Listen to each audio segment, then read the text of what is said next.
Welcome friends. আমি গতকালকে একটি ভিডিও তৈরি করে বলেছিলাম যে স্কুল কবে থেকে খুলবে এটা কিন্তু শিক্ষা দপ্তর থেকে আবার বিজ্ঞপ্তি দিয়ে জানানোটা উচিত, কারণ নিয়ম সেটাই বলছে। এবং আজকে দেখুন সেই বিজ্ঞপ্তি সামনে এসেছে, যেটা মধ্যশিক্ষা পর্ষদ এবং প্রাথমিক শিক্ষা পর্ষদের প্রেসিডেন্টকে ফরওয়ার্ড করা হয়েছে কবে বিদ্যালয় খুলবে সেই প্রসঙ্গে। এবং শেষ যে বিজ্ঞপ্তি দেওয়া হয়েছিল 18 এপ্রিল, সেটাকে সামনে রেখে এই বিজ্ঞপ্তি আবার দেওয়া হয়েছে। এবং প্রসঙ্গত জানিয়ে রেখি, এই বিজ্ঞপ্তির ম্যাচিং বিজ্ঞপ্তি কিন্তু মধ্যশিক্ষা পর্ষদ থেকেও পাবলিশ করেছে, একই বক্তব্য সেখানে।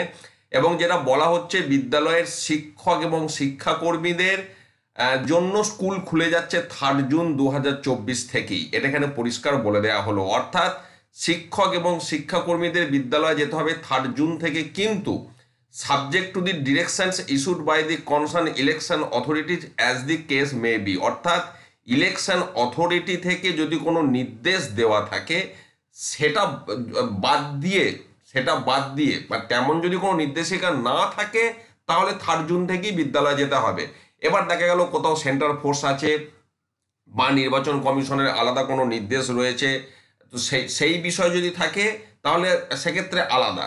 না হলে 3 জুন 2024 থেকেই বিদ্যালয়ে যেতে হবে। তার কারণটা হচ্ছে একটাই, যে এই যে ইলেকশন চললো, বিদ্যালয়ের ইনফ্রাস্ট্রাকচার যদি কিছু গোলমাল হয়ে থাকে, তো সেটাকে ঠিকঠাক করার জন্য, to ensure the suitable school infrastructure is in place, অর্থাৎ যথাযথ আছে কিনা ইনফ্রাস্ট্রাকচার, চেয়ার টেবিল বেঞ্চ, যেহেতু বুথ হয়েছিল সেগুলো একটু রিঅর্ডার করতে হয়, একটু চেঞ্জ হয়ে যায় তার যে ডিরেকশানগুলো, বিশেষ করে বেঞ্চগুলোর, তো সেগুলো ঠিকঠাক করা।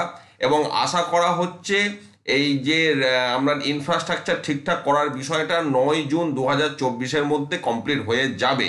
এবং ছাত্রছাত্রীদের, যে কারণে বলা হচ্ছে যে ছাত্রছাত্রীদের জন্য স্কুল ওপেন হতে পারে, maybe open for student 10 June 2024। অর্থাৎ সব কিছু যেটা বলতে চাওয়া হচ্ছে, 3 জুন অর্থাৎ আপনার সামনের সোমবার থেকে শিক্ষক শিক্ষিকাদের বিদ্যালয়ে যেতে হবে। তারপর 4 জুন ভোটের কাউন্টিং আছে, কাউন্টিং সব মিটে যাওয়ার পর ওই সপ্তাহটা স্কুলটাকে ঠিকঠাক করা, এবং তারপরে সোমবার অর্থাৎ 10 জুন 2024 থেকে ছাত্রছাত্রীরা বিদ্যালয়ে যাবে। এই হলো সামগ্রিক বিজ্ঞপ্তি। ভালো থাকুন, সুস্থ থাকুন, ধন্যবাদ।